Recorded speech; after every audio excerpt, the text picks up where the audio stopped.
Gdzieś na końcu świata, pośród turkusowych wód Pacyfiku, leży archipelag, który od stuleci intryguje badaczy, podróżników i antropologów. Wyspy Trobrianda, dziś część Papui Nowej Gwinei, to miejsce, gdzie europejskie wyobrażenia o dzikości i cywilizacji rozpadały się w pył. To tutaj Bronisław Malinowski odkrył świat, w którym więzi międzyludzkie opierały się na wymianie nie złota, nie pieniędzy, ale darów, zobowiązań, symboli. Gospodarka oparta na hojności, a nie chciwości. Oto co fascynowało badacza. Trobriandczycy żyli według zasad, które Europejczykom wydawały się anarchiczne, ale były niezwykle spójne. Malinowski pisał o ich miłości, magii, rytuałach, ukazując świat, w którym związki społeczne były ważniejsze niż indywidualny zysk. A co by było, gdyby ten świat sięgnął po pełną niepodległość? W latach 70. XX wieku, gdy kolonialne imperia rozpadały się jedno po drugim, młody człowiek z Wysp Trobrianda postanowił, że jego lud również może iść własną drogą. John Kasaipwalova, pierwszy wykształcony mieszkaniec Wysp Trobrianda, poeta, myśliciel, rewolucjonista. Studiował w Australii, gdzie zetknął się z ideami socjalizmu, katolickiej odnowy i postkolonialnej walki o tożsamość. Wrócił na swoją wyspę z głową pełną idei, z brodą à la Lenin, bujnym afro i przekonaniem, że jego lud nie musi być zależny od Papui Nowej Gwinei ani od australijskich urzędników. Przez kilka lat jego ruch Kabisawali funkcjonował jak niezależne państwo. Wprowadzili własną walutę wymiany, gospodarczą solidarność. Założyli bank, kupili ciężarówki, rozpoczęli budowę centrów kultury, chcieli stworzyć hotel, który wyglądałby jak tradycyjna trobriandzka wioska. Nie było tu miejsca na wyzysk, bo wszystko miało być wspólne, tak jak od pokoleń było na Trobriandach, ale historia nie lubi marzycieli. Australijskie władze rozwiązały Radę Wyspiarzy, ruch upadł, a Kasaipwalova z buntownika stał się outsiderem. Pisał, eksperymentował z uprawami, szukał dróg między tradycją a nowoczesnością. Był lewicowcem, ale i katolikiem. Rewolucjonistą, ale i poetą. Krytykiem białych rządów, ale i człowiekiem, który chciał budować mosty między światem zachodnim a swoją kulturą. Dziś usłyszymy jego własne słowa. To wywiad nagrany pół roku przed jego śmiercią, w którym opowiada o marzeniu, które mogło stać się rzeczywistością. O tym, jak komunizm na Trobriandach nie był ideologiczną fanaberią, ale naturalnym przedłużeniem ich dawnego systemu.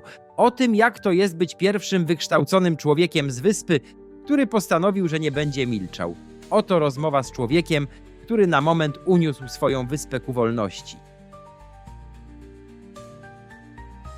To the end of Vietnam War, I had the fortune of being a student in Australia of the university.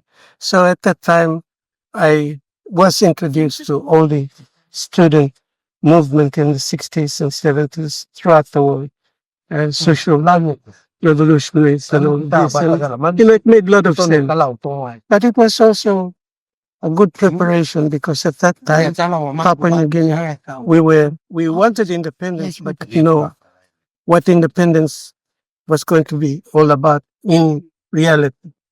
So some of us tried to explore it by writing. Some of us tried to explore it by experimenting. I had the advantage of being one of the early generation that's part of the chieftainship system here on the island, plus fairly well educated in the Western concept. And I saw every possibilities with independence coming in. The Trobriand Islands, we could still utilize the system, but modernize. Yes.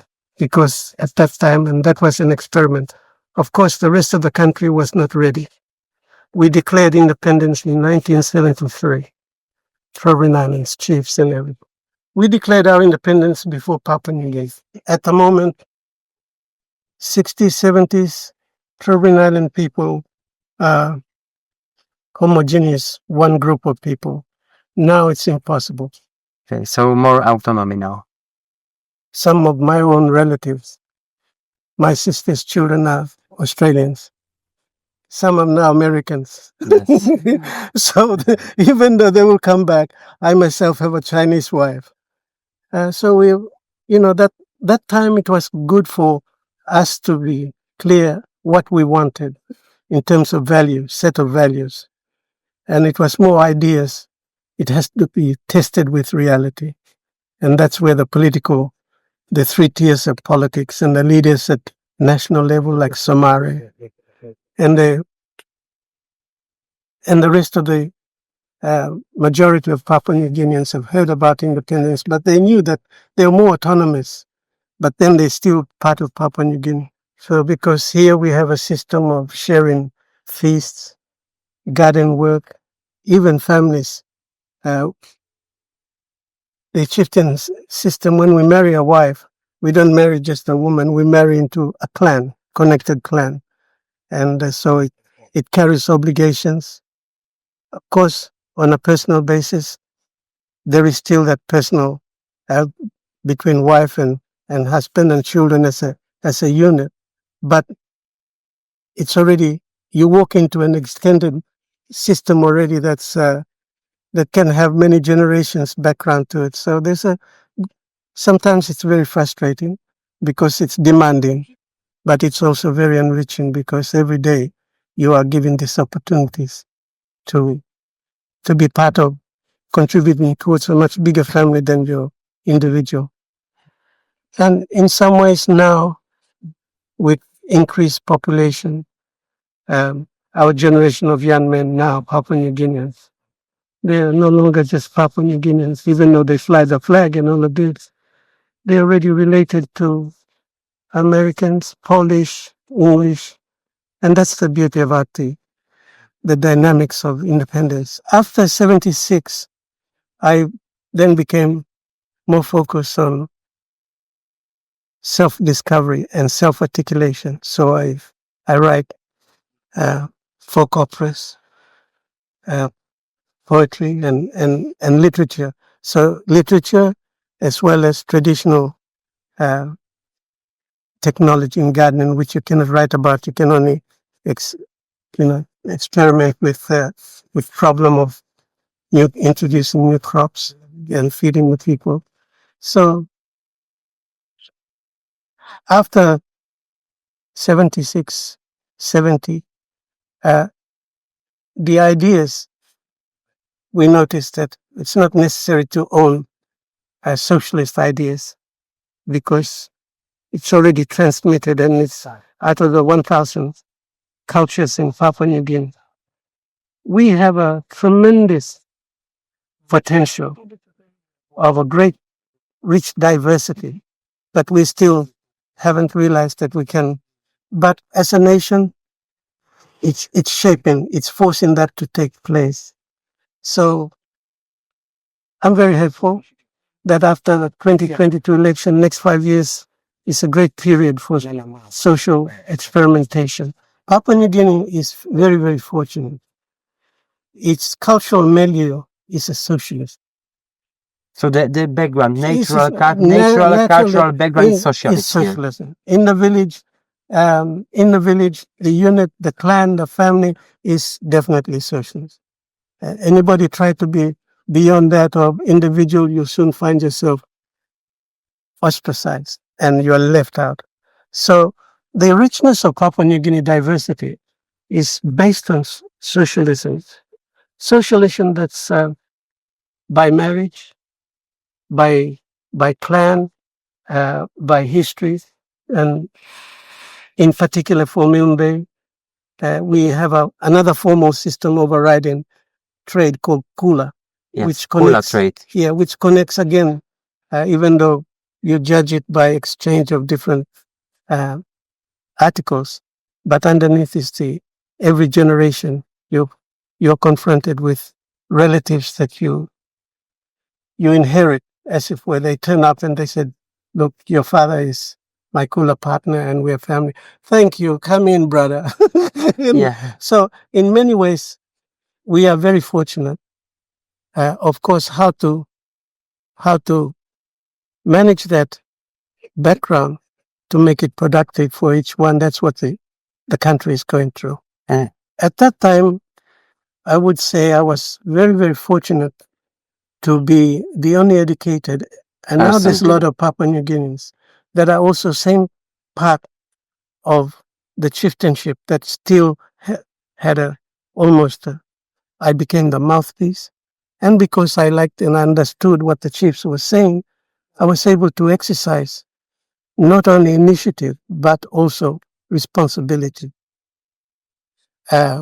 Translating what the chiefs were saying, what they wanted, and what they were hoping to get to negotiate. Unfortunately, we didn't have the negotiating capacity at that time. We were too busy just being able to reorganize our own people. So it was a very, very exciting.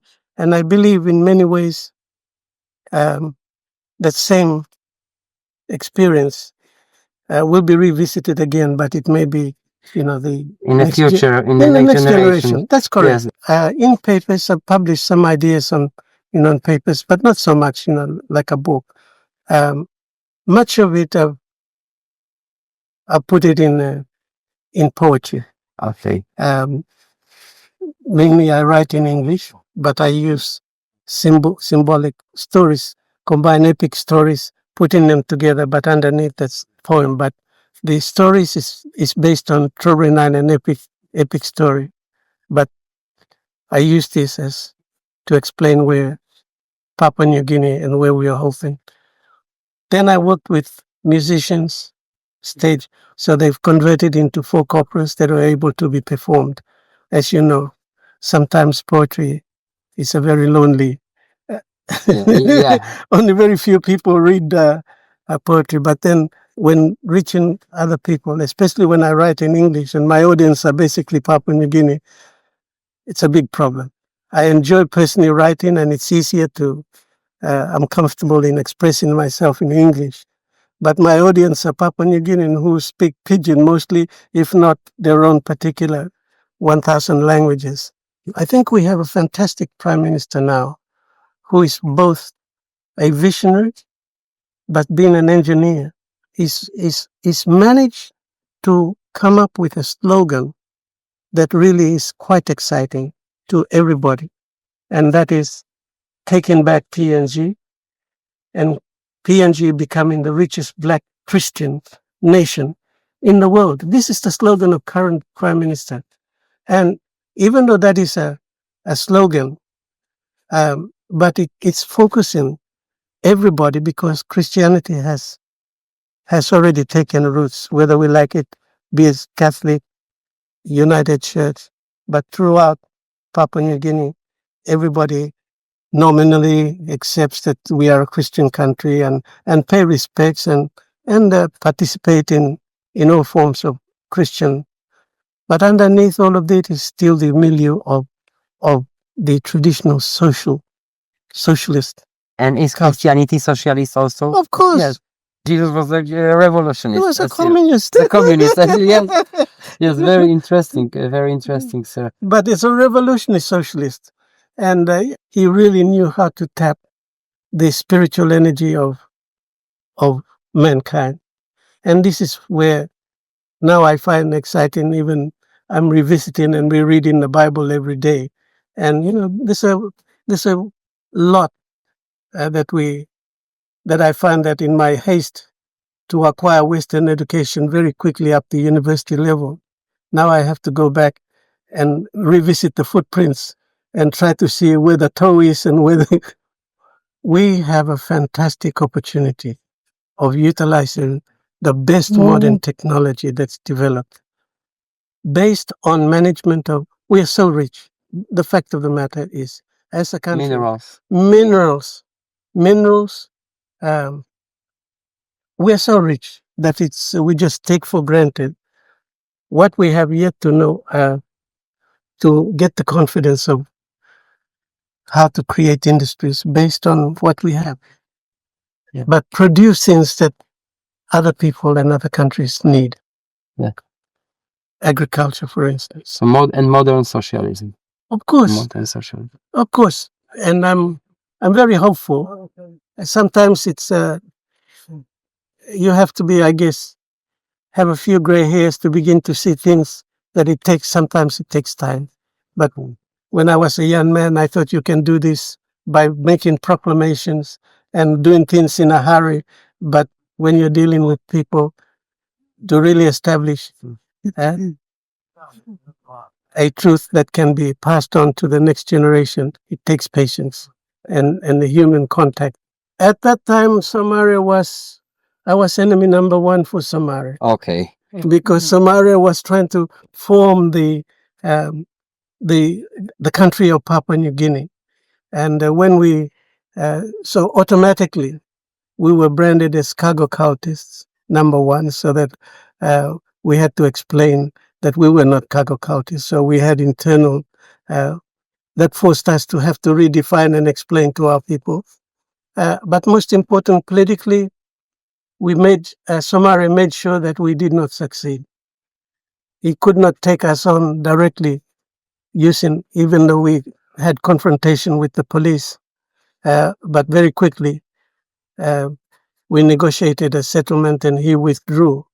But he was smart enough to know that he can kill us by starving us without any financial help. This was one of the problems we had with the early leaders of independence like Somalia. Now, when I look back, yes, I understand it was necessary to hold the country together, and it's not good for individual 1,000 cultures all to. But in the end, the Constitution, we were allowed to contribute, and to this day, I believe, we still have a very, very good Constitution that allows for, and that's where the opportunity comes in. I believe as each group, in example, Trobrianda and its next generation, when they so feel autonomy, it's already in the Constitution, and they can. And Bougainville is even though many people see it as a difference but no, Bougainville independence fits in perfectly within the Constitution that's provided there. So we all watch for Bougainville get their independence. Definitely, Kirwina will revisit, and we don't have to fight because we have a legal precedent, constitutional precedent. And this was when people actually agree and you mobilize and you work with their spirit, truly you can achieve many, many things. And I'm hopeful. My brother Papua New Guineans, fellow Papua New Guineans can share that or disagree with me, but I'm excited. We must give Bougainville their independence. But that does not mean that they are going to leave Papua New Guinea, because the Constitution will provide. And there's a lot of autonomy. To begin with, 1,000 cultures in Papua New Guinea. Those cultures to me are traditional nations with a set, and they can all contribute. And now with acquiring education, it can still be done. So that's my last statement on that. Thank you very much. Thank you, sir.